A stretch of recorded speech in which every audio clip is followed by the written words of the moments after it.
okay so far? This one I'm a big fan of. Mom and Dad, can you play? We're busy. We're very, very busy. And there's something that happens to us by the time we're 14 years of age. Someone comes along and says, so, what are you going to do for a living? I'm 14 years old, for God's sakes. How am I going to know what I'm going to do for a living? Well, you need to start planning your career. You know, you're 16, you're 18 years of age, and we're looking at high schools and all that sort of thing, and kids are focused on doing this because we as adults do that to them. And what happens is we will say to them, no, come on, don't be so foolish. You know, act a bit more mature. Or, you know, you can't just be silly like that all the time. You know, time for play, time for work. Really? Really? Is that true? I mean, in fact, work wins out all the time. So what I'm saying is we need to play. So as parents, an interesting thing that I've learned to do, and I believe in it strongly, I try and teach it whenever I'm working with parents, is you have to ask yourself the question, is this thing that I'm doing at this very moment that important? So we have a home office. Let's say Matthew comes in to see me. He says, Dad, let's go jump on the trampoline. And I might be in the middle of doing something at work, and I have to ask myself the one question, and that is, can it wait? 100%. And so I will push myself away, and I will go and I will play. He'll come in with the gloves. Dad, want to have a throw? Let's go. Go to the diamond? Fantastic, let's go. So I can take an hour out of my day. It means I work later on in the evening. In order to do that, I want to play. Now you're going to think I want to play just because for Matthew. Absolutely not. I love doing those things. I love feeling that child spirit inside of me. It makes me a better parent, but it makes me feel like I'm enjoying life. So when in doubt, try to play as much as you can. Okay? Because that playful spirit is a healing spirit. So, a couple things. Our job is to create a childhood for our children where they have tons of fun. Now, I know I'll have a lot of people who disagree with me. Eventually, our kids will be responsible. They will do that. Society does that to us. But the one thing that is forsaken again and again and again is capacity to have fun. I remember a little boy I was seeing at the Montreal Children's Hospital. Again, he came in to see me in psychiatry. He was 4, maybe 5 years of age. His mom and dad were fighting significantly. I started to do play therapy with this young guy.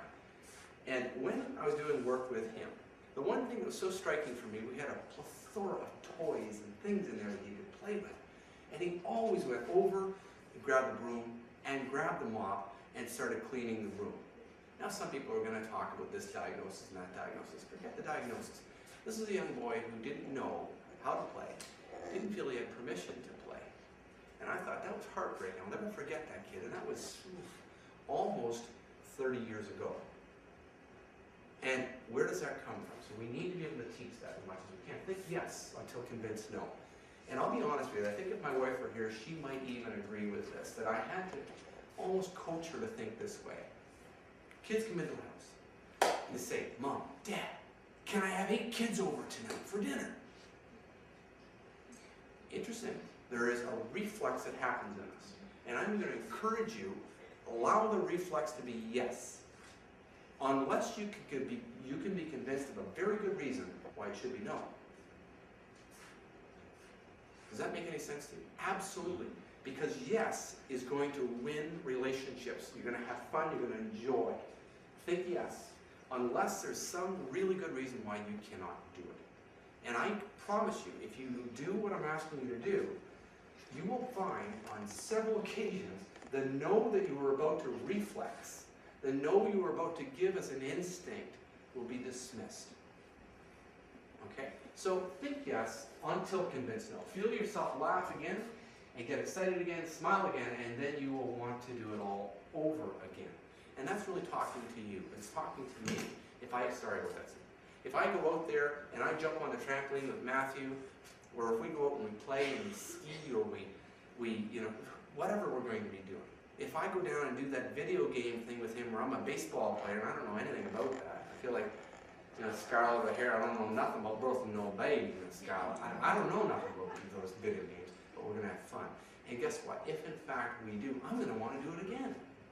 Is that okay for a 51-year-old guy to actually approach his son and say, hey, bud, time to play baseball? Well, Dad, I'm busy. I'm going to want to do that. And I think in many ways, it's practicing it, and when we get permission, we're going to start to get to like it. Okay? Everyone all right with that?